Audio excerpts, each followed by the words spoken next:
the toiling fathers and forefathers who took to deprivation to feed the world's hungry billions, devoted to them. Yeah. And have taught us to pride in the soil we plow, and have taught us to believe in the piety of husbandry, agricultural husbandry, that masters the magic of turning the cosmic into crops. As the gifts of the divine to humans and animals, that earn the farmers the stature of productive classes, in the ingenuity of the Adam of economics, in his wealth of nations.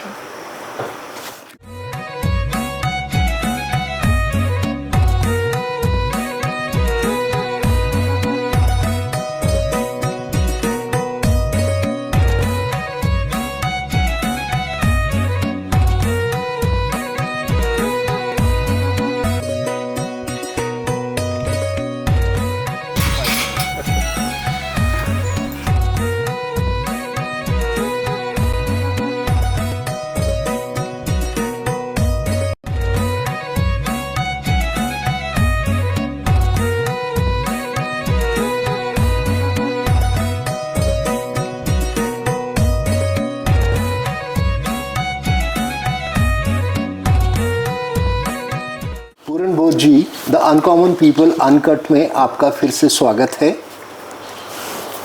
आप progressive farmer हैं, ministry of agriculture में आप senior adviser रहे हैं और आप बहुचर्चित पुस्तक farmer suicides in India a policy malignancy के ऑथर हैं। ये किताब बहुत ही चर्चित रही है जहाँ तक फार्मर सुसाइड्स का प्रश्न है भारत में। मैं मुंशी प्रेमचंद जी के गोदान उपन्यास से शुरू करना चाहता हूँ। उसमें एक पात्र है होरी, जो किसान है, गरीब किसान है जी। वो पूरे सिस्टम से लड़ता है, गरीबी से लड़ता है, अपनी बीमारियों से लड़ता है और जो कुव्यवस्था है उससे लड़ता है, वो सूखे से लड़ता है, वो कम फसल के उस व्यवस्था से लड़ता है कि उसकी फसल नहीं हुई है। और मुझे लगता है कि जो आज का किसान है वो भी इसी सब से जूझ रहा है। तो हम कहाँ पहुँचे हैं इस पूरी यात्रा में? मुंशी जी का जो होरी है और ऐसे बहुत सारे होरी अब भी देश में हैं जो आत्महत्या कर रहे हैं क्योंकि वो नहीं निभा पा रहे हैं जो वो निभाना चाहते हैं। तो इसी से हम शुरू करना चाहते हैं क्योंकि इससे बड़ा उदाहरण कोई नहीं हो सकता। धन्यवाद रमेश। ये आपने इस चर्चा का आरंभ ही उस सेंट्रल पॉइंट से किया है जो इवन मेरी इस बुक में भी रहा है। मैंने जब farmer suicide in India A policy malignancy Bharat में कृषि संकट के उपलक्ष्य में इस किताब पर काम करना शुरू किया, इस पर सोचना शुरू किया, तो मैंने बाकी सभी जो संबंधित मटेरियल होता है, जो डॉक्यूमेंट्स होते हैं, जो पॉलिसी डॉक्यूमेंट्स होते हैं, रिसर्च और लिटरेरी वर्ल्ड में जो कुछ हुआ है, एकेडमिक लिटरेरी वर्ल्ड में, जब उन सब का एक मैंने सर्वे किया, गहन सर्वे किया, तो उसमें मैंने एक चीज़ की, वो ये कि चलो वो गोदान जो हमने बचपन में पढ़ा उसको फिर से देखा जाए इस परिप्रेक्ष्य में कि आज, जैसे आपने कहा, आज हमारा किसान कहाँ है। तो मेरा जो निष्कर्ष जो निकला है वो ये कि हमारे उस होरी, इस मुख्य पात्र गोदान के की स्थिति जैसी थी कि उन्होंने अपना पूरा जीवन अपने उस 3 बीघे के अपनी खेती को बचाने के संघर्ष में लगा दिया। तो उसकी संघर्ष की तरह ही गोदान के मुख्य पात्र होरी के संघर्ष जो जीवन भर रहने के बाद, जो संघर्ष जीवन भर रहने के बाद अंत में जो, और उसका संघर्ष का सार क्या होता है कि उसका वो छोटा सा खेती की जगह जो है वो 3 बीघा ज़मीन है, उसके लिए लड़ते लड़ते अंत में जो है वो उस संघर्ष में हार जाता है। उसी के साथ ही उसका जो है जीवन, उसकी मृत्यु हो जाती है अंत में। और बड़े दुख की बात है कि जब मैंने इस किताब को पढ़ने के बाद फिर मैंने चाहा कि भारतवर्ष में, पूरे देश में जिस तरह से किसानों की आत्महत्या की चर्चाएं चली हुई थी, तो मैंने मिनिस्ट्री ऑफ एग्रीकल्चर में रहते हुए मैंने भारत के अलग अलग कोनों में, खासकर सुसाइड्स प्रभावित जगहों में जाकर बहुत से किसानों से लंबी चर्चाएं की, तो मुझे पता चला कि आज भी हमारे किसानों की दुर्दशा ज्यों की त्यों है। आज भी हमारे किसान उसी तरह की व्यवस्था की कमियों से, व्यवस्था की वो कमियां जो हर तरह से, जो एक अर्थव्यवस्था की सबसे बड़ा हिस्सा होता है, यानी कि कृषि, उसमें संघर्ष कर रहे छोटे से छोटे किसान को भी जो है अपनी एक्सप्लॉयटेटिव पावर में, अपने एडवर्सरी से उसको ख़त्म कर रहे हैं। वो ये बात आज भी वही सच है आज भी। थोड़ा सा और आगे आते हैं। जब चंपारण में 1917 में 1917 में सत्याग्रह किया था महात्मा गांधी जी ने, और अंग्रेज़ों का वो कॉलोनियल इंडिया था, उसमें इंडिगो कल्टीवेशन के लिए उन्होंने कहा था, तो वो बहुत बड़ा सत्याग्रह था। उसके बाद अब मुझे लगता है कि किसानों को कभी हमने ठीक से देखा ही नहीं, उनको समझा ही नहीं। वरना उस समय सत्याग्रह करने की क्या ज़रूरत थी? अब ये एक दूसरा बहुत बड़ा पहलू है जिसके चलते हमारे किसानों की दुर्दशा आत्महत्या तक पहुंची हुई है।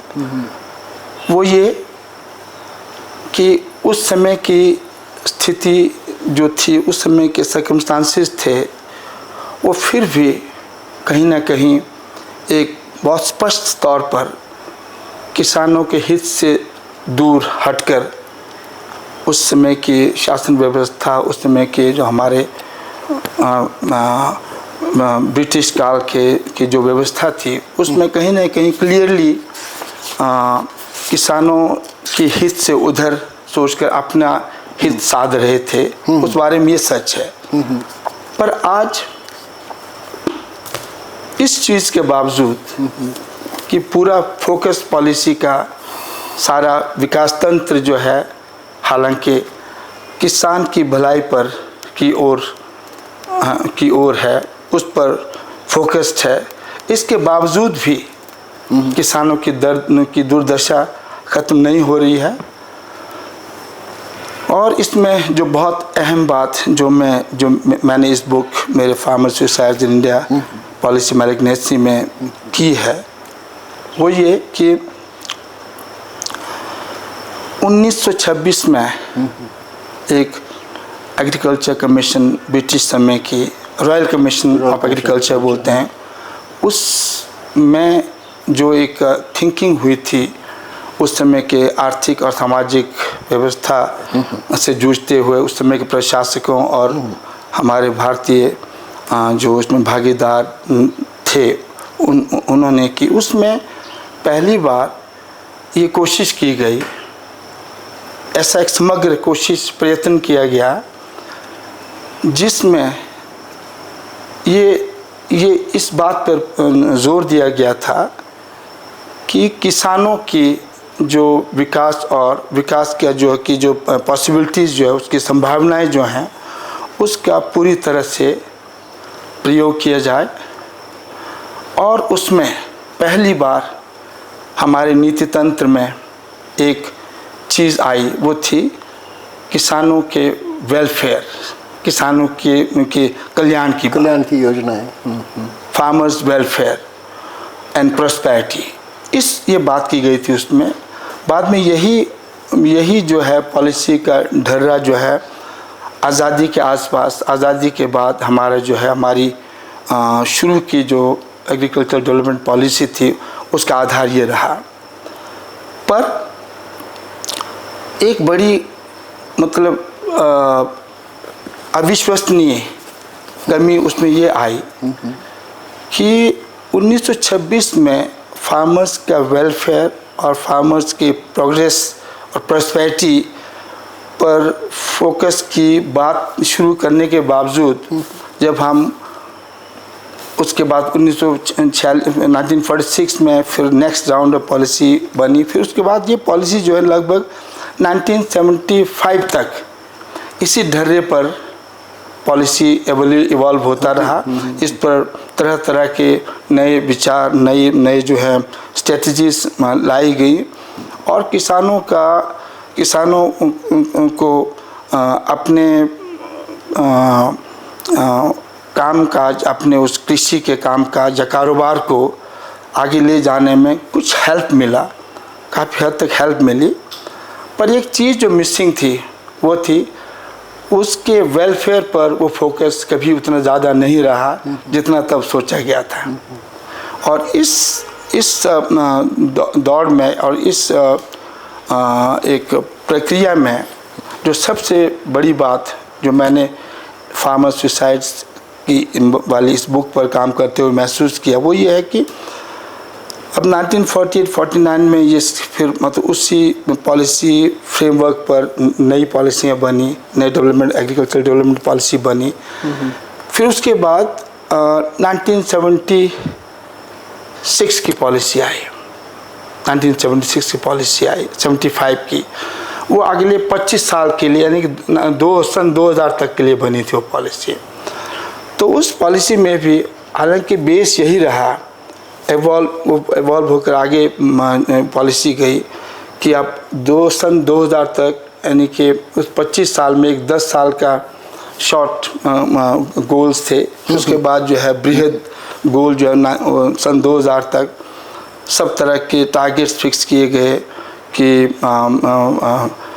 उत्पादन कहाँ तक बढ़े, कैसे हमारी अर्थव्यवस्था जो है अनाज के मामले में सेल्फ सफिशिएंट हो जाए।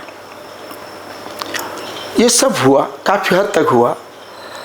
इसी संघर्ष के चलते हम लोग एक भूखमरी के कागार से, भूखमरी के समय से की जो स्थिति से निकलते हुए हम सन 2000 तक जो है सेल्फ रिलायंट हो गए। और ना सिर्फ वो, बल्कि हम जिस थोड़ा उससे आगे चले तो ये कहते हैं, ये हम जानते हैं, मैं मिनिस्ट्री ऑफ एग्रीकल्चर में जब रहा तब हम लोग बार बार बात करते थे, वो ये एक तरह से इस विकास नीति के डिफरेंट स्ट्रेटजीज के चलते हुए भारत की कृषि व्यवस्था एक ऐसी स्टेज पर पहुंच गई जहां पर हम एग्रीकल्चरल सुपर पावर बन गए।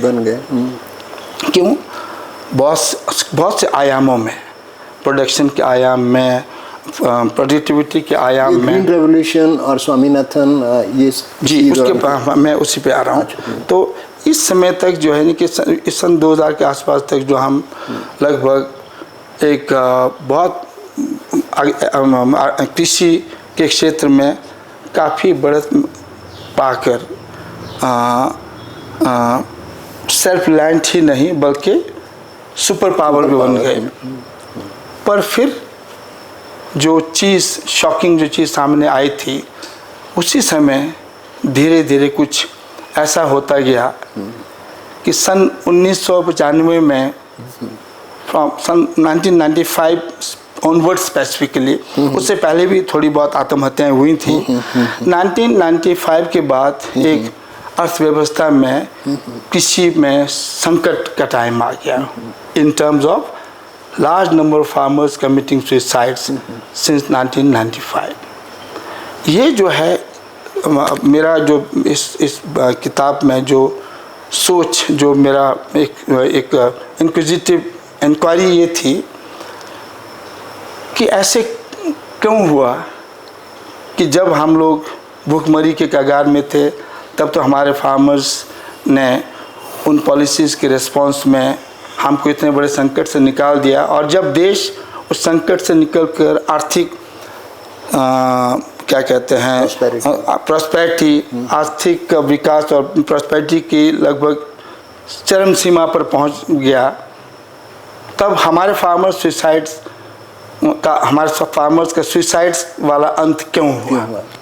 ये मेरा क्वेश्चन था। तो जो मुझे तमाम डॉक्यूमेंट से, पॉलिसी डॉक्यूमेंट से जो मेरे सामने बात आई, वो मैं कह देना चाहूँगा। बाद में हम दूसरे आयाम पर भी जब आप जैसे तो वो बात मैं अभी शेयर कर देना चाहूँगा, मेरे दिमाग में आ रही है। जी। वो ये जो हमारे वो एक ऐसी बात है जो हमारे एकेडमिक वर्ल्ड में बहुत दिखती नहीं है। एकेडमिक मंथन में, एकेडमिक रिसर्च में, स्टडीज़ में, बड़े बड़े पॉलिसी मेकर्स के रिसर्च डॉक्यूमेंट्स में ये चीज़ सामने कभी नहीं आई, बल्कि ये चीज़ एक तरह से अननोटिस रह गई कि इसका मूल कारण क्या है। और ऐसा नहीं कि कारणों पर काम नहीं हुआ, कारणों पे बहुत काम हुआ, डॉक्यूमेंट्स बने। मतलब आप कह लो कि मतलब रिसर्च का एक बहुत बड़ा ओशन बाहर आ गया। बड़े बड़े इकोनॉमिस्ट आए, एग्रीकल्चरल इकोनॉमिस्ट आए, उन्होंने कुछ रोल निभाए, पर एक चीज़ जो ओवरलुक हो गई वो थी, ये हमारा पूरा फोकस जो है एग्रीकल्चरल इकोनॉमिक डेवलपमेंट था। हमारा पूरा फोकस जो है कृषि अर्थव्यवस्था के विकास पर था। हमारी पूरी लड़ाई जो है देश को अन्न की कमी से कैसे उभारा जाए, देश को अन्न के अभाव की उस चिंताजनक स्थिति से कैसे उभारा जाए। कभी भी हमारे इस पूरे वैचारिक और पॉलिसी मंथन में ये बात नहीं, किसी को ये बात स्ट्राइक नहीं हुई कि इसके जो कर्णधार, इस लड़ाई में जो कर्णधार हैं, जैसे लड़ाई के मैदान में हमारे बंदूकधारी जवान के हित में, उसके परिवार के बारे में सोचा गया, ठीक उसी ढंग से किसानों के बारे में नहीं सोचा गया। कहने का मतलब ये मैक्रो इकोनॉमिक ऐसे पॉलिसी के आप दुनिया में खो गए जहाँ पर केवल प्रोडक्शन ऑफ फूड ग्रेन्स और पूरे व्यवस्था उस सिस्टम पर फोकस किया गया, ना कि किसानों के साथ क्या हो रहा है। तो हम प्रोडक्शन में खो गए, प्रोडक्टिविटी पर खो गए, पर हमारे किसानों के साथ, हमारे किसान जो कि कृषि व्यावसायिक है उस एंगल से देखा जाए, उनकी इकॉनमी के साथ क्या हो रहा है इस पर काफ़ी ध्यान नहीं दिया गया। इसी के चलते जो है धीरे धीरे फार्मर जो और जब आप मैक्रो इकोनॉमिक पॉलिसी का आपका पूरा फ्रेमवर्क बन गया, फिर होता क्या है, आप वो सब चीज़ें कर रहे होंगे, करते रहे आप, जिससे कि अनाज ज़्यादा पैदा हुआ। ग्रीन रिवोल्यूशन आया, उससे पहले भी वॉर फुटिंग पे बहुत सी चीज़ें हुई और ग्रीन रिवोल्यूशन आया। तो इन सब में एक ही फोकस रहा कि आप प्रोडक्शन, प्रोडक्टिविटी और सरप्लस और डिस्ट्रीब्यूशन सिस्टम और प्राइस स्टेबिलिटी, इन सब में फार्मर का हित कहीं नहीं आया। ये हमारे सिस्टम का एक ड्रॉबैक रहा। अब ये ये ड्रॉबैक दिखता कहाँ है? ये ड्रॉबैक दिखता है जब हम ये सोचें कि इसके लिए अब क्योंकि हमारा ये मैक्रो इकोनॉमिक फोकस था, macro economic welfare, agricultural development हमारा फोकस था, किसान नहीं था, तो हम करते क्या रहे? हमारी पॉलिसी में होता क्या रहा? हमारी पॉलिसी में सबसे जो घातक जो गलती हमसे हुई वो ये कि कुछ और अल्टरनेटिव ना होने, विकल्प ना होने की वजह से शायद, या फिर इसलिए कि किसानों का हमारा पूरा ग्रुप, जो किसानों का जो है क्या बोलते हैं हम, जो है इंटरेस्ट ग्रुप जो है, पूरा तंत्र जो है, क्योंकि वो उतना क्लियरली सोचने की स्थिति में नहीं थे और हमारे पॉलिसी मेकर्स सिर्फ और सिर्फ अधिक से अधिक अन्न पैदा करने के संघर्ष में लगे रहे। तो ये जो इनकी क्या कहते हैं, इंटरेस्ट का जो है, इंटरेस्ट ओवरलुक कैसे हुआ? वो इस तरह से हुआ, जो मैं समझता हूँ बहुत बड़ी मेरी एक उपलब्धि है अपने आप में, जो मैं बहुत ही, जिस पर I am really proud of which, वो ये है कि इस फिरहस्त में आपने इंडिया जैसे, मैं सभी ईमानदार इंडियंस से माफ़ी मांगते हुए ये कहना चाहता हूँ कि हमारे जैसे क्या बोलते हैं वो राजीव गांधी, मैं उन सिर्फ शब्दों को दोहराना चाहता हूँ खुद अपने ओर से कुछ कहने की बजाय, जो हमारा 100 में 99 बेईमान मेरा भारत महान, इस भारत महान में आपने एक ऐसा पॉलिसी सोल्यूशन ले आए जिसको हम बोलते हैं एग्रीकल्चरल प्रोडक्शन सपोर्ट सब्सिडी। यानी आपने किसानों, अब आपने ज़्यादा उगाना है, इसलिए आपने अपनी सहूलियत के लिए जो हो सकता है, इजी हो सकता है, आपने कह दिया कि हर चीज़ के लिए आप ज़्यादा से ज़्यादा प्रोड्यूस करो, हम आपको हर चीज़ के लिए सब्सिडी देंगे, ज़मीन डेवलपमेंट से लेकर खाद के लिए, पानी के लिए, एनर्जी के लिए, हर चीज़ में हम आपको सब्सिडी देंगे, बस आप पैदा ज़्यादा करो। तो इसका मतलब जो किसान है वो ग्रीडी भी हो गया और थोड़ा लेजी भी हो गया? जी नहीं, बल्कि मैं इसका उलट कह रहा हूँ। ये जो सिस्टम जो है, जिसको प्रोडक्शन सपोर्ट सब्सिडी कहते हैं, यानी कि कृषि उत्पादन के लिए आप जो किसान को जो सहायता पहुंचा रहे हैं, वो आपने सब्सिडी फॉर्म में दिया। इंडिया जैसे 199 बेईमान के देश में क्या हुआ होगा आप बताइए? आप ये है कि 100 रुपये में से हर 100 रुपये जो किसान के लिए जाता है उसका सरकारी व्यवस्थाओं से लेकर, बैंकिंग व्यवस्था से लेकर, हमारे पंचायती राज इंस्टीट्यूशंस में जो कमियां हैं उसकी वजह से हर जगह वो पैसा जो है सिर्फ किसान के अलावा सबको मिलता रहा। ये है सब हमारा पॉलिसी मैलिग्नेंसी जो मैं कह रहा हूँ वो ये है। जो 1 रुपया था वो लास्ट में किसान को मिला, बाकी 99 good percentage, big share of it basically. मतलब जैसे आप जो है जो कहते हैं कि 1 रुपये में से या 100 रुपये में से हार्डली 15 पैसे लास्ट जो बेनिफिशियरी को मिलता है, मेटाफर बेसिकली उस जैसी स्थिति है। तो ऐसी स्थिति में किसान अगर आत्महत्या करने को बाध्य नहीं हुए तो क्या करेंगे? क्योंकि उसका संघर्ष जो है एक ऐसा जो कि अंतहीन संघर्ष है। मैंने जो आपने मुझे प्रोग्रेसिव फार्मर का खिताब दे दिया है। मैं पहले भी मैं सर्विस मानने से पहले भी हमारी छोटी सी बागवानी का काम था, उसको मैं दोबारा आई caught up with that again.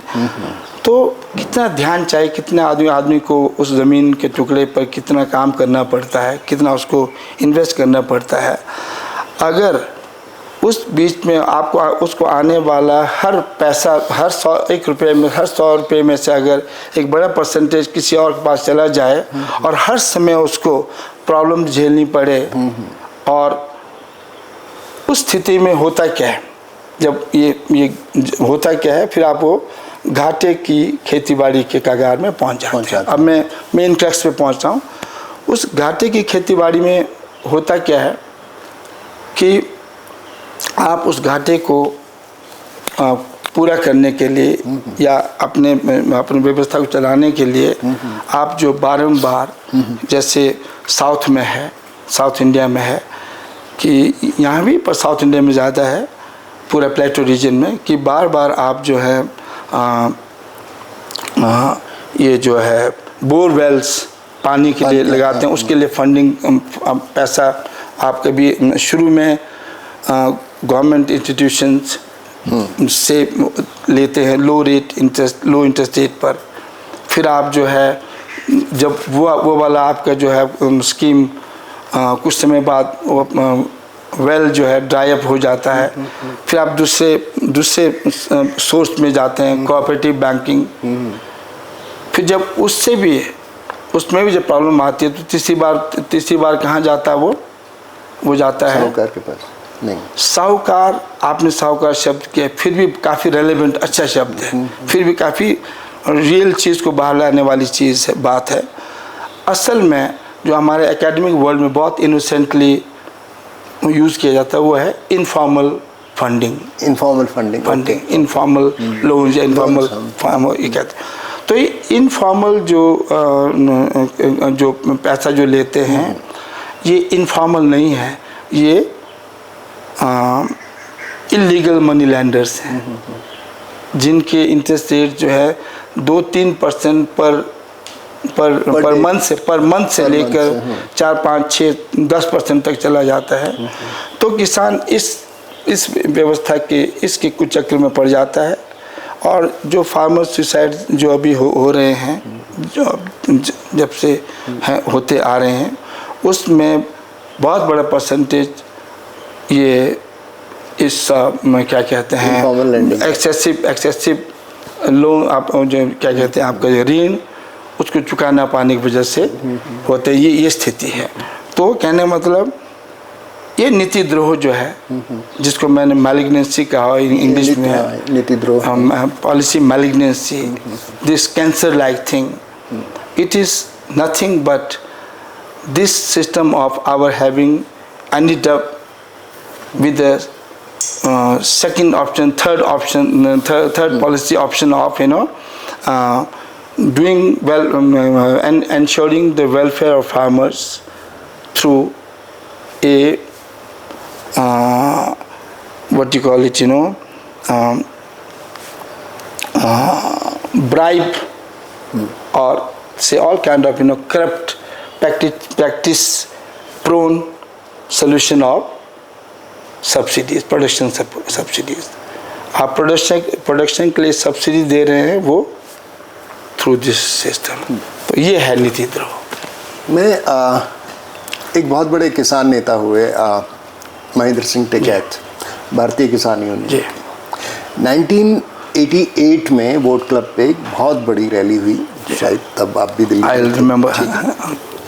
उसके और हमारे स्वतंत्र भारत में लाल बहादुर शास्त्री जी प्रधानमंत्री हुए, चौधरी चरण सिंह जी जो किसानों के हितैषी थे वो भी हुए, चौधरी देवीलाल उप राष्ट्रपति बने। इस पूरे दौर में महेंद्र सिंह टिकैत ने जो आंदोलन किए, अगर हम सब लोग जितने मैंने नाम लिए वो किसानों के हित में होते, इवन चंद्रशेखर जी किसानों के हित में होते पूरी तरह से, तो शायद ये स्थिति नहीं होती। जी, आपको ऐसा नहीं लगता? मेरा सोचना ये है कि किसान और किसान नेता, खासकर बड़े बड़े किसान नेता, जो बड़े नाम आपने गिने, जो सचमुच किसान नेता थे और जिनकी संवेदनाएं जो हैं, उनका मिट्टी से रिश्ता था, वो किसानों के लिए कटिबद्ध थे, किसानों की भलाई के लिए उन्हें खुद वो जीवन जिया था, इनमें ज़्यादातर लोगों ने। पर जो प्रॉब्लम वो प्रॉब्लम जिनकी वजह से वो कहीं इफेक्टिव नहीं हो पाए, वो ये कि समस्या के नेचर को समझ नहीं पाए। आपने कहा ना, मैंने कहा ना कि मैलिग्नेंट एक सेल है, पॉलिसी सेल है, पॉलिसी सेल है। इस पॉलिसी सेल से के अलावा बाकी हर जगह उनका ध्यान जा रहा है।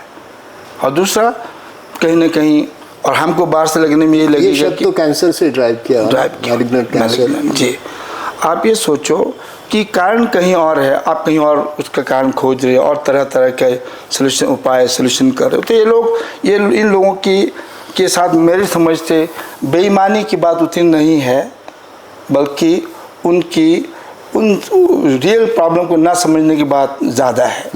ये जो सब्सिडी बेस्ड जो development subsidy production, the term is production subsidy support, ये प्रोडक्शन सब्सिडी सपोर्ट ये मैलिग्नेंसी है, जिसका हल ढूंढना होगा हमको, और जिससे आगे चलकर जो हमको सोचना होगा, तभी हम किसानों की भलाई जो निश्चित कर पाएंगे।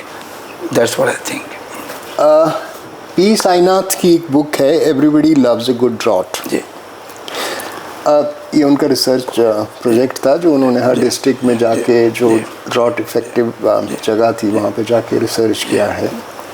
उसमें एक चैप्टर है lenders, loser, crooks and creditors. ये आपको लगता है कि ये सारी चीज़ें फार्मर सुसाइड में मदद करती हैं, ये सब लोग जो चेन है? बिल्कुल। मैं तो बल्कि ये कहूँगा, मेरी इस बुक के कहीं फार्मर सुसाइड वाली इस बुक की कहीं शुरू में कहीं मैंने मेंशन किया है कि हमारे फार्मर्स की भलाई उन प्लेयर्स के हाथ में है।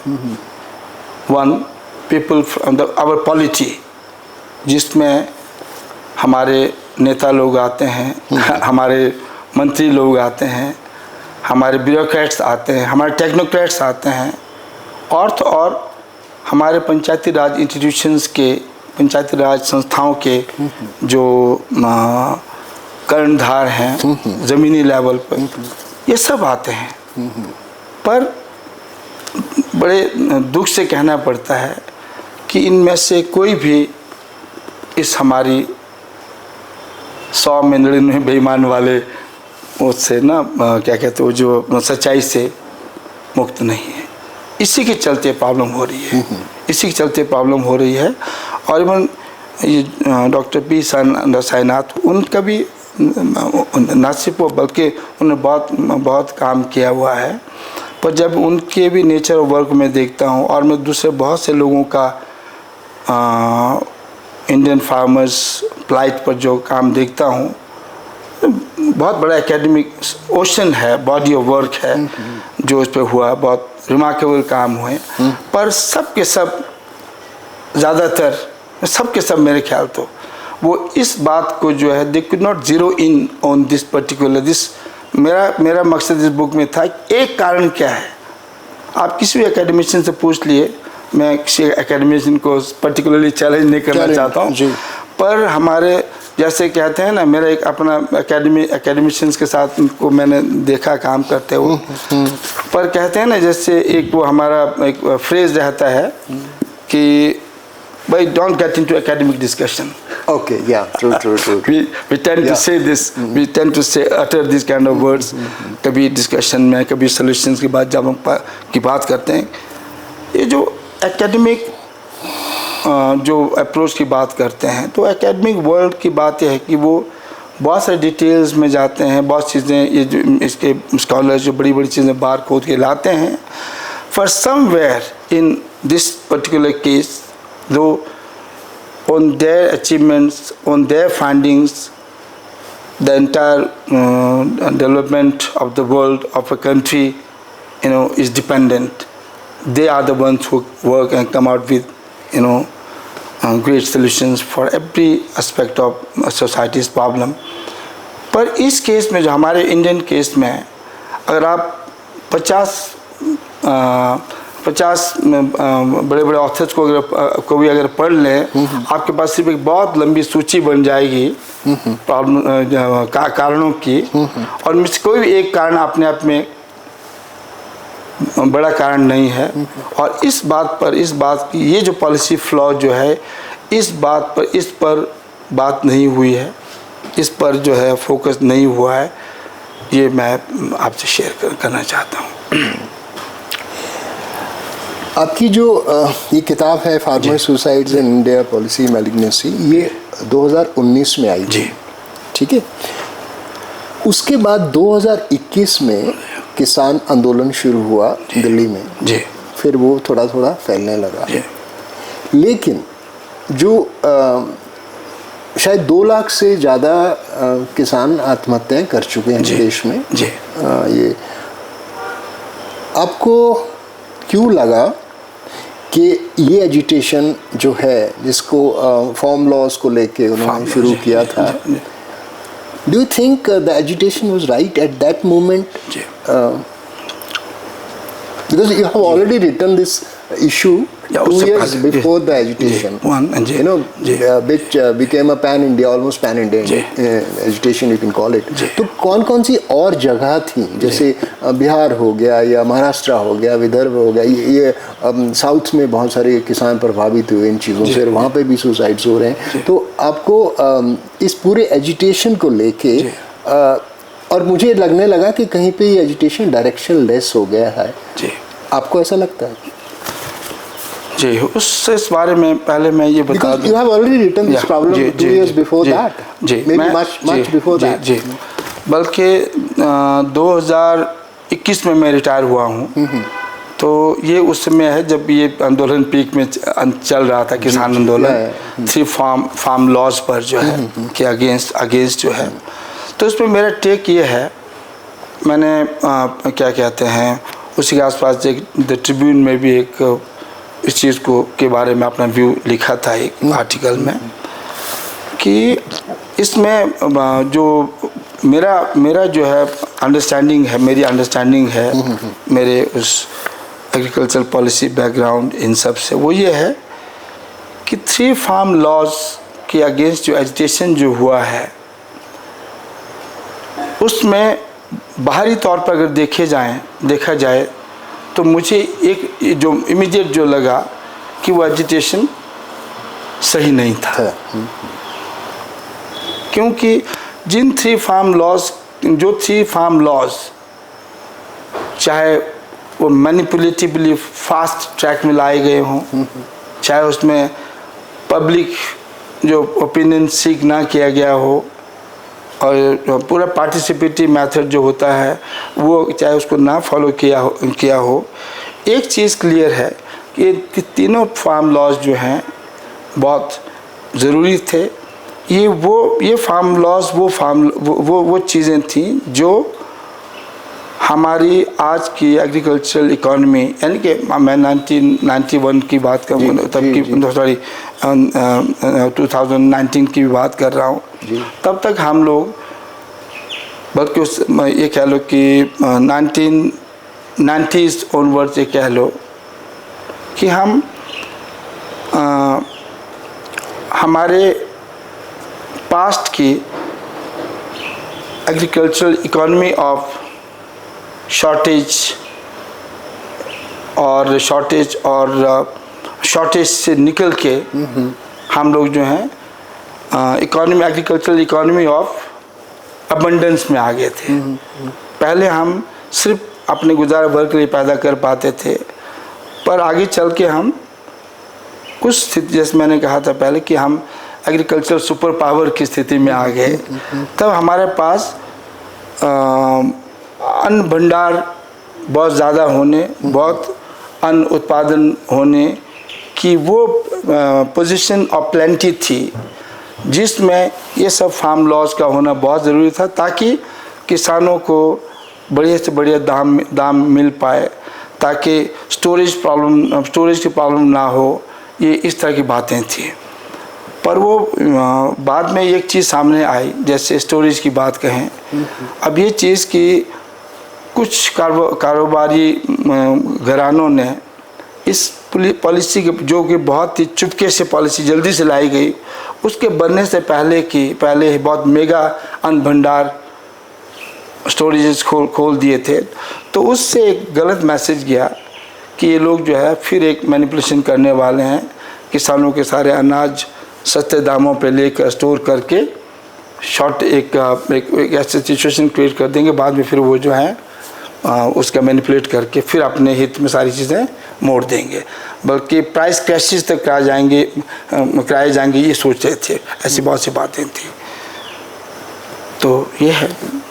एज एन एग्रीकल्चरल इकोनॉमिस्ट, बहुत सारे जो, बिकॉज आपने गोडाउन्स की बात की, बहुत सारे जो एफसीआई के गोडाउन्स हैं उनमें specially when you see godowns in Faridabad और बियॉन्ड, उनमें इतना अनाज पड़ा हुआ है और उसको चूहे खा रहे हैं। और there was a time we started importing wheat from other countries, right. और ये जो पूरा एजिटेशन था, कहीं मुझे लगने लगा कि इसमें नॉन फार्मर्स भी थे। You know what I mean? The farmers who are not farmers, they are non-farmers, but they have taken that, you know, they wanted to be seen as farmers, so it became violence also. It became very violent. But there are like big land holdings in other areas, in Andhra, in Karnataka, in UP, in Bihar, in Chhattisgarh. There are big land holdings.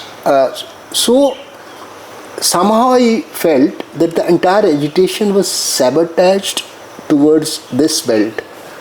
I won't say it a cow belt, but people who are in Punjab or Haryana or other places, because there was no particular leader who could lead them. And I want you to compare Mahendra Singh Tikait and his son Rakesh Tikait.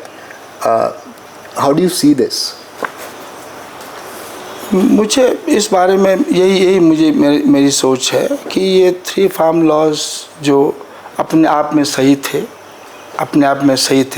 Government का जो move जो सही था, बहुत timely था। Because इससे पहले जो है कितने से पॉलिसी डॉक्यूमेंट्स में बार बार ये कहा गया, टॉप एकेडमिशियंस बार बार ये कह चुके थे। अब इस तरह के 3 फार्म लॉज इंटरवेंशंस होंगे तो हमारी इकॉनमी जो है वो जो सस्टेनेंस इकॉनमी से आगे बढ़कर एग्रीकल्चरल बिजनेस इकॉनमी जो है बन पाएगी, ये बड़ी सोच थी।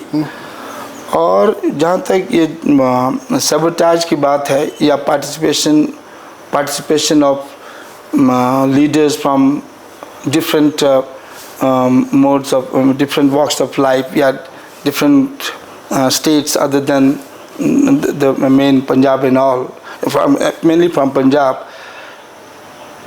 I don't see much point in that. Basically, farm laws approach was right, but I mean the legislation was right, but it was brought in a very hasty manner, with least participatory method, with least awareness of the stakeholders, that the huge number of farmers in the country और जो बड़े जो है even farm जो है क्या कहते हैं एग्री बिजनेस के लोग, ये सब जो है, that's how I see this. Do you think this agitation reached the other states also?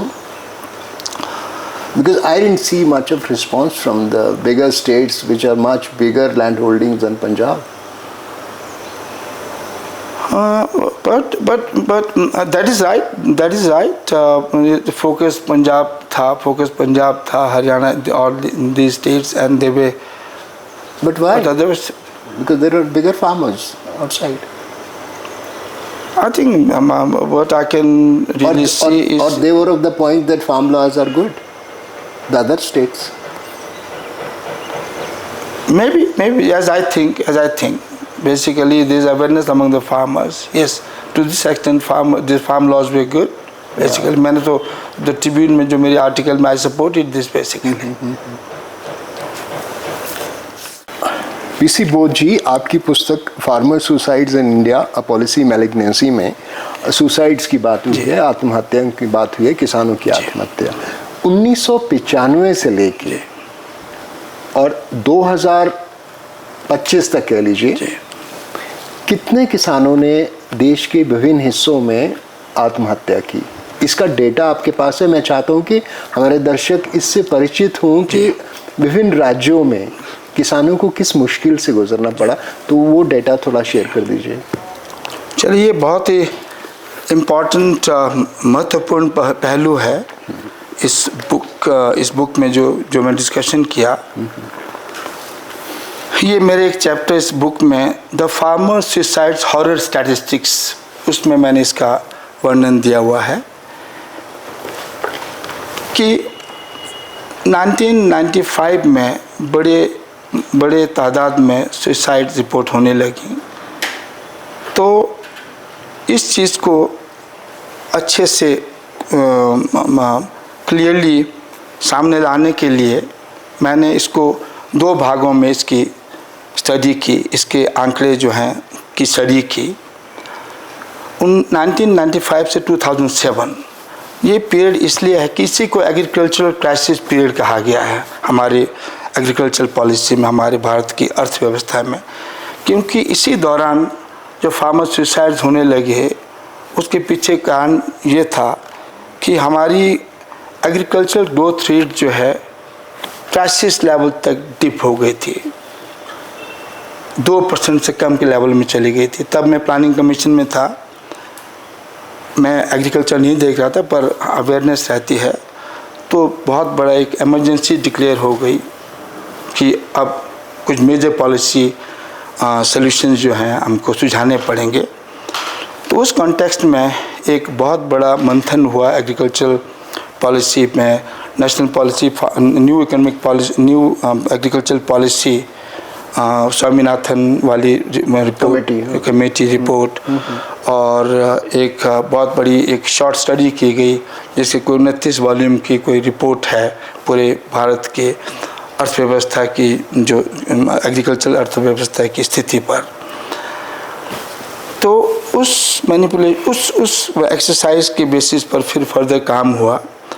मैं आपसे साझा करूंगा इसके बारे में थोड़ा देर बाद। पहले मैं आपको उन आंकड़ों की बात करता हूँ जो बहुत इम्पोर्टेंट, क्योंकि वो चौंका देने वाले आंकड़े हैं। तो क्योंकि अब क्राइसिस 1995 में शुरू हुई, इसकी एग्रेरियन क्राइसिस कहते हैं इसको।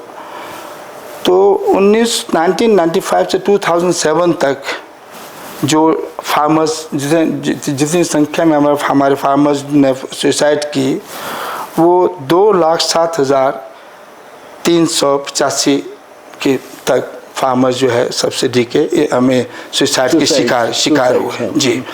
और इस दौरान जो है 2007 के आसपास जो मैक्सिमम नंबर ऑफ सुसाइड जो है, एवरेज एनुअल सुसाइड रजिस्टर हुए 15,953, यानी कि लगभग 16,000 किसान हर साल सुसाइड के शिकार हो रहे लगे जी। और इसमें भी बहुत बड़ा जो है हैरत अंगेज चीज़ ये है कि इसका बहुत बड़ा परसेंट, यानी कि 94% इसके आसपास तक जो सुसाइड जो सिर्फ 11 स्टेट्स में हो रहे थे, जो सभी के सभी हमारे पठारी क्षेत्र प्लेटो रीजन स्टेट्स हैं, जिसमें हम आंध्र प्रदेश, कर्नाटक, केरला, मध्य प्रदेश, महाराष्ट्र, तमिलनाडु, वेस्ट बंगाल, छत्तीसगढ़, गुजरात, राजस्थान, उत्तर प्रदेश, ये सब। और इनमें भी हम जब और फिर अंदर जाते हैं तो देखते हैं कि इसमें भी जो 92% के आसपास तक की सुसाइड जो हैं सिर्फ और सिर्फ 5-6 पठारी स्टेट्स में हुए, जिनमें आंध्र प्रदेश, कर्नाटक, केरला और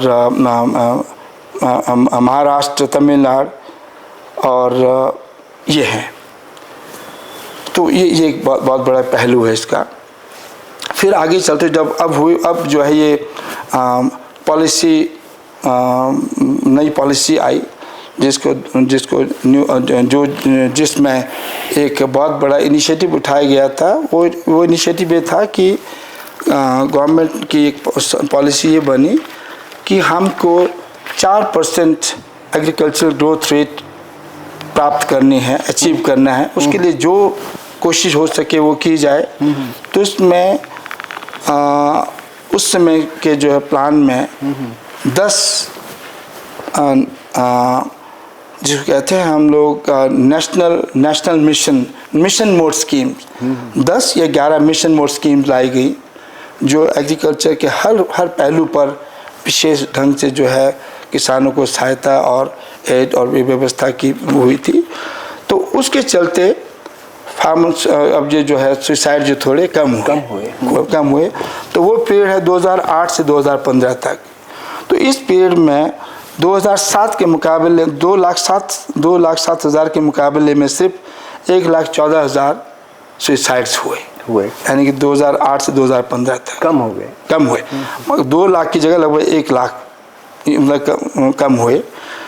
तो अब क्योंकि मैंने एक बुक 2019 में इस पे काम कर रहा था, मेरे पास डेटा उसमें तक कंफर्म नहीं थे।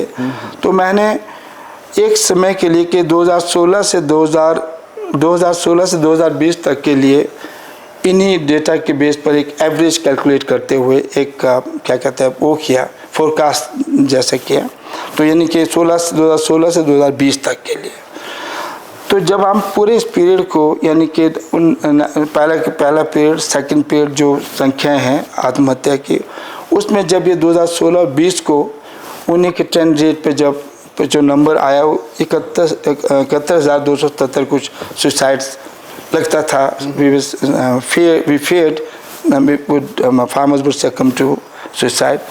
तो अगर इस तरह से देखा जाए तो टोटल 1995 से 2020 तक 3,92,705 फार्मर्स सुसाइड्स हुए होंगे, यानी कि सिर्फ हुए जो एस्टिमेट थोड़े से पीरियड के लिए। पर अगर हम आत्महत्या की दर देखें, जो ट्रेंड देखें, तो इससे कुछ ज़्यादा होंगे। मेरे पास ये फिगर मैं कैलकुलेट नहीं कर पाया, पर मुझे लगता है कि इस रेट से ज़्यादा फार्म सुसाइड्स हुए होंगे।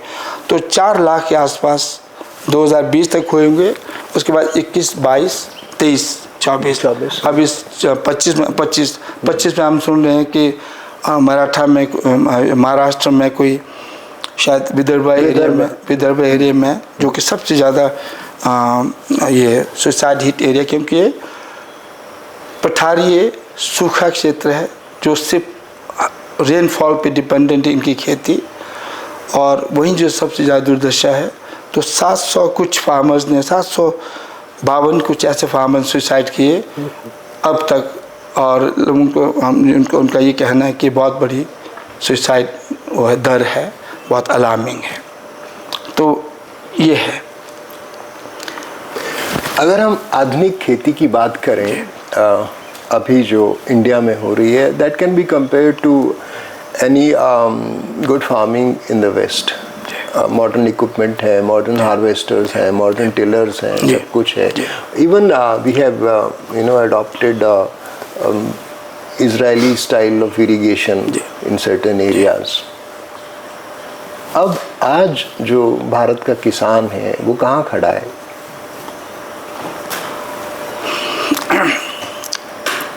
वही बात है कि अगर हम सिर्फ एग्रीकल्चरल इनकम, प्रोडक्शन, प्रोडक्टिविटी, इन सब फिगर्स को देखें, तब हमारा किसान जो है बहुत आगे पहुंच चुका है।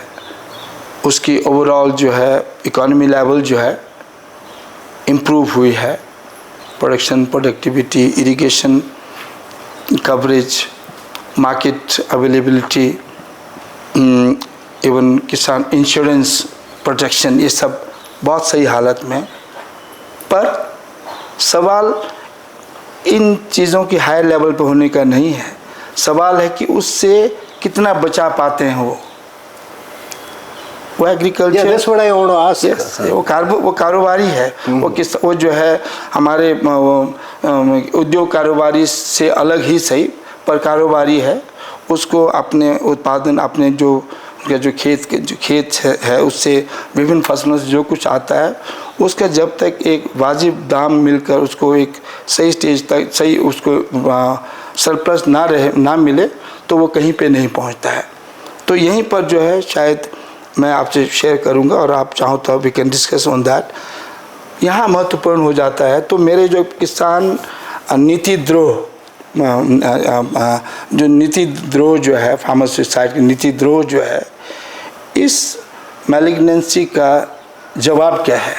आप चाहो तो हम इस पर डिस्कस कर सकते हैं। नहीं, मैं वो उससे पहले मैं एक बात आपसे जानना चाहूँगा कि कोई भी एक केस स्टडी जो आपने किया हो जिसमें आप किसी ऐसे फार्मर की फैमिली से मिले हों, क्योंकि फार्मर ने तो सुसाइड कर लिया, वो तो नहीं है बात करने के लिए, तो जैसे फर्स्ट पर्सन अकाउंट होता है या थर्ड पर्सन अकाउंट होता है, आपको लगा कि why that gentleman was driven to commit suicide? If you want to share that experience. जी, मैंने जैसे कहा था गोदान होरी की स्थिति, हमारी आज के होरी की स्थिति क्या है, क्या कर, जब मैं भारत में बहुत सी जगह घूमा तो मैंने कई फैमिलीज से बात की, पर एक फैमिली जो मुझे याद है, एक लेडी का नाम था श्यामली, और कर्नाटक के किसी एक गांव की।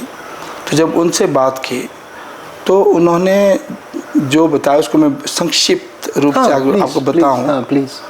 वो कहती हैं कि हमारा घर गृहस्थ बहुत अच्छा चल रहा था, हमारी खेती बाड़ी मेरे हिसाब से सब कुछ अच्छी चल रही थी। मेरे एक बच्चा इंग्लिश स्कूल में जाता था, उनके पास कोई ट्रांसपोर्ट, कोई छोटी मोटी कोई गाड़ी भी थी उनके पास, सब कुछ ठीक चल रहा था।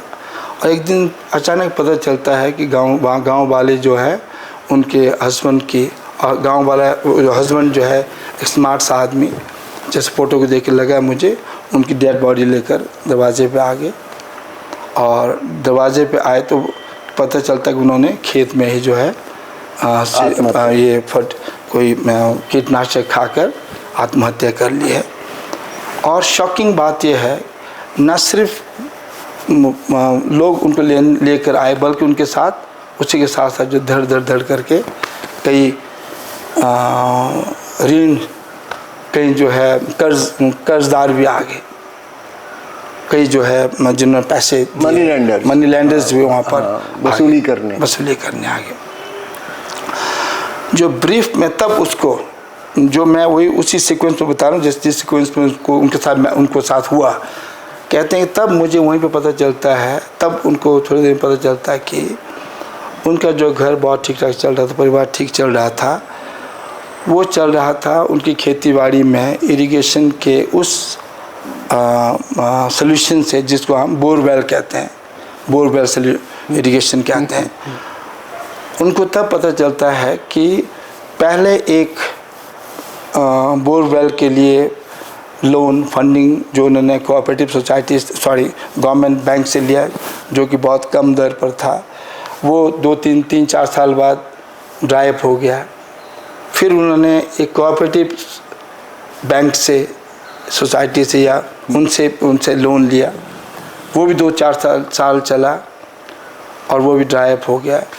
Finally he ended up getting loan from money from money lender on an exorbitant interest, maybe 3-4% or so per month, 50-60-70% बन जाता है। और ये कहती है कि तब तक उनको लगता था कि हमारा घर, बच्चा एक पब्लिक स्कूल में जा रहा था छोटा सा, और उनका सब कुछ ठीक चल रहा था, क्योंकि they were cultivating, they were basically growing certain high value vegetable items जैसे टोमेटो वगैरह और कई चीज़ें जो हैं। तो तब उनको पता चलता कि क्या हुआ ये, और वो कहती हैं कि जो कुछ गवर्नमेंट ने हेल्प उनको किया उसका एक बड़ा परसेंटेज जो है उन कर्जदारों को चला जाता है। And she was left with just in a small house and 2-3 cows, और ये सब जो है। तो ये कहानी, पर इसके पीछे जो चीज़ अब बहुत इम्पोर्टेंट वो ये है कि ये इस दुर्दशा का असली कारण, असली कल्प्रिट कहाँ पर है? असली कल्प्रिट है वो प्लेटो रीजन, जो कि ड्रॉट का शिकार होता है इनवेरिएबली, और खेती बाड़ी के सर्वाइवल के लिए उनके पास बोरवेल के अलावा कोई और साधन नहीं है। और बोरवेल, क्योंकि सब लोग बोरवेल से पानी निकाल रहे हैं, और दूसरे क्लाइमेटिक कंडीशंस की वजह से भी पानी का स्तर नीचे जाता रहा। अगर वो ऐसी ये स्थिति नहीं हो, यानी कि it has something to do with the ecology, the climate और the ecological realities of the place also. तो फ्रीक्वेंट ड्रॉट ये सब जो है, तो अगर ये ना होता तो उसका जो है जो एग्रीकल्चरल इकॉनमी जो है ठीक चल रही होती, पैसे उधार लेने नहीं पड़ते, नहीं अगर पहले से काम चल पड़ता। वो खेती चलती रहती है। अब इसका मतलब ये भी इकोलॉजिकल कारण भी है। ये that is what I came to know from her. सरकार, ये अंतिम प्रश्न है, सरकार हमारे किसानों को आत्महत्या करने से कैसे रोक सकती है, कैसी पॉलिसीज़ तैयार कर सकती हैं, या उनके प्रति कैसी संवेदना दिखा सकती है ताकि किसान कुछ भी हो जाए कम से कम सुसाइड ना करे, वो आत्महत्या ना करे? बढ़िया क्वेश्चन है और बहुत ही रेलेवेंट है। इसका सोल्यूशन क्या है? What is the solution, what is the way? Solution nutshell में जो मैं इस बुक के काम करने के दौरान जो मैंने फाइंड आउट किया है वो ये है, इस अनवायबल, इस अनप्रैक्टिकल पॉलिसी सोल्यूशन जिसको एग्रीकल्चरल प्रोडक्शन सपोर्ट सब्सिडी कहते हैं, हमको इससे नाता तोड़ना पड़ेगा, इसको एबॉलिश करना पड़ेगा। We have to do away with this and bring some alternative policy solutions. जो मेरे मुताबिक, जो मैंने इस बुक पर काम करते समय बहुत डीप स्टडीज़ की, मैंने दूसरे कंट्रीज़ की जो पॉलिसी अप्रोचेस को पढ़ा और एग्रीकल्चर जो इकोनॉमिक्स की जो है रियलिटी जो है, इकोनॉमिक्स के जो रियल कोर इकोनॉमिक्स की जो चीज़ें वो भी मैंने पढ़ी। तो उससे ये पता चलता है कि इससे छुटकारा, इस क्या कहते हैं, रिश्वत प्रेरक तंत्र से, विशेष सर्कल, इस रिश्वत प्रेरक तंत्र के विशेष सर्कल से आप छूट पाओ, ऐसी कोई नीति विकल्प आपके पास होना चाहिए। और नीति विकल्प क्या है? ये जो है फार्मर्स, ये जो है सब्सिडी, प्रोडक्शन सपोर्ट सब्सिडी जो है, ये इसको कहते हैं हम प्रोडक्शन सपोर्ट साइड का वो है, प्रोडक्शन साइड इंटरवेंशन है जो सब्सिडी है। तरीका विकल्प क्या है? विकल्प यह है कि आप बजटरी साइड सोल्यूशन दो, बजट साइड से। और इसमें टेक्निकल मतलब क्या हुआ? अब आप किसान को ये बताने की बजाय कि आपको ये मशीनें, ये खाद, ये सब चीज़ें जो है, और या फिर आपके लिए हमने अरबपतियों को जो है क्या कहते हैं, खाद की इंडस्ट्रीज़ के अंदर अरबपतियों को हमने इतना सब्सिडी दे दिए या इतना पैसा हम इतना उस पर पंप किया ताकि आपको खाद जो है अवेलेबल हो। ये सब चीज़ों की बजाय हम ये कहेंगे, हम किसानों को के जेब में सीधे सीधे पैसे डाल दें। और वो कैसे संभव है? वो संभव ऐसे है, आपको आपके अपने रकबे के मुताबिक किसी आदर्श एक एग्रीकल्चर कृषि वर्ष के दौरान आपकी तरह तरह की फसलों से, तरह तरह की जो आपकी एक्टिविटीज़ से, किसान फार्म एक्टिविटीज से जितने पैसे मिलते हैं, अन्य बचते हैं, एक तो है कि जब पैसे लगाए फिर आपको इनकम होती है, उसको जो नेट इनकम जो होता है उतने ही पैसे एक फार्मूले के आधार पर वर्कआउट करके कृषि वर्ष के शुरू में ही उनकी जेब में डाल दो। और आप सोच सकते हैं कि वायबल है कि नहीं, इतना पैसे कहाँ से आएगा? हमारी समझ ये है कि ये जो रिश्वत बेस्ड प्रेरक जो हमारी व्यवस्था है, इसमें जितने पैसे हमारे ड्रेन में जा रहे हैं, उसके एक थोड़े से अंश से भी किसानों को बहुत बड़ा फ़ायदा हो जाएगा। क्यों? अब उनको सीधे सीधे पैसे उनकी जेब में आएंगे, और जब पैसे उनकी जेब में आएंगे, अब वो एक घाटे के कृषक की दुर्व्यवस्था में क्या बोलते हैं दुर्दशा से निकलकर एक क्या बोलते हैं हम जो सरप्लस किसान की स्थिति में आ जाएंगे, जिसमें उसके पास पैसे हैं, वो अपने बीज, अपने जो है खाद यंत्र और जितनी भी चीज़ें जो अपने पैसे सीधे सीधे जाकर मार्केट से खरीद कर अपनी खेती कर सकते हैं। ये सोल्यूशन है। पर अब सवाल है कि इस सोल्यूशन का आधार क्या है? आधार यही है, ये आपको जो है सिस्टम इंटेंसिव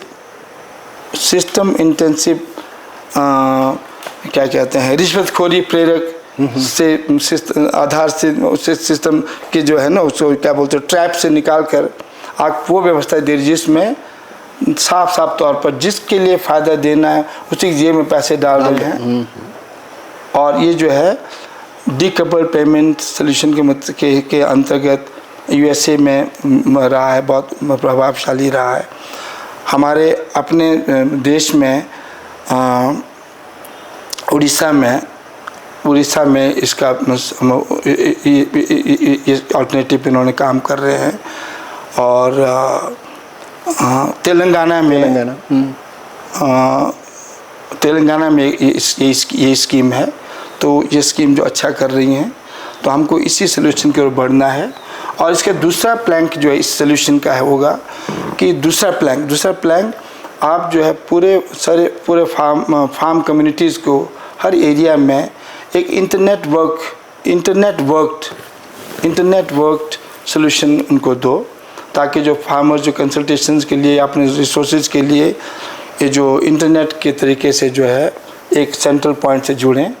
हमारे जो पुराने सिस्टम से आगे चलकर जिसमें जो क्या कहते हैं वो जो है किसान कॉल सेंटर की सिस्टम से आगे निकलकर आप जो है ऑनलाइन मतलब क्या कहते हैं सिस्टम पर आ जाएं, ताकि किसानों को लाइव इंफॉर्मेशन और on day to day basis पर पल के बेसिस पर अपने इनपुट्स कंसर्न लोगों से मिलते रहें। एक इंटरनेट वर्क सोल्यूशन पर जो है ये मेरा solution. What's your definition of a happy farmer? One who can afford, with the surplus money, with the benefit. I'm talking of a small farmer also. Yeah.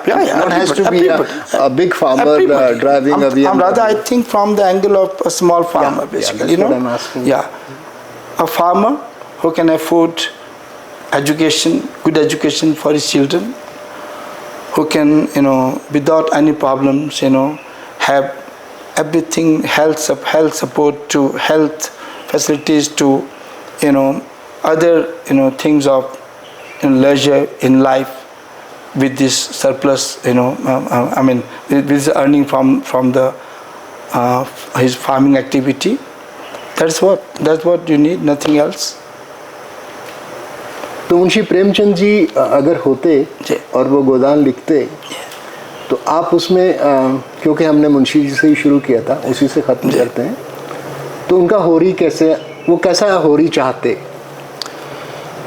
वो ऐसा होरी चाहते जो व्यवस्था में पारदर्शी ढंग से उनको एक किसान के रूप में जो कि अर्थव्यवस्था का बहुत बड़ा कर्णधार है, उसके लिए व्यवस्था एक पारदर्शी व्यवस्था के अंतर्गत उसको सपोर्ट दें, और इस ऐसे सपोर्ट की वो पूरे देश के लिए अच्छे से अच्छा अन्न और ज़्यादा से ज़्यादा अन्न पैदा कर सके, और पूरे देश की खुशहाली में ही उसकी खुशहाली निश्चित हो। ये इस बुक में जो मेरा आपने कहा, तो शायद उसी का जवाब भी ये हो सकता है जो आपने कहा। ये मेरे उसमें क्या कहते हैं dedication. Please. To the toiling fathers and forefathers who took to deprivation to feed the world's hungry billions, devoted to them. Yeah. And have taught us to pride in the soil we plow, and have taught us to believe in the piety of husbandry. agricultural Yeah, sure. husband, yeah. That masters the magic of turning the cosmic into crops. As the gifts of the divine to humans and animals, that earn the farmers the stature of productive classes in the ingenuity of the Adam of economics in his wealth of nations. Beautiful. पूरन बोध जी, आपने the uncommon people uncut में हमसे बात की किसानों के बारे में, किसानों की आत्महत्या की जो बहुत बड़ी समस्या है उसके बारे में, एग्रीकल्चर का जो ओवरऑल सीन है इंडिया में उसके बारे में, और इसके जो समाधान है आत्महत्या के किसानों की उसके बारे में हमसे बात की। आपने फार्म लॉज के बारे में बात की। आपका बहुत बहुत शुक्रिया। Thank you so very much. Thank you. Such a pleasure it was talking to you. Thank you.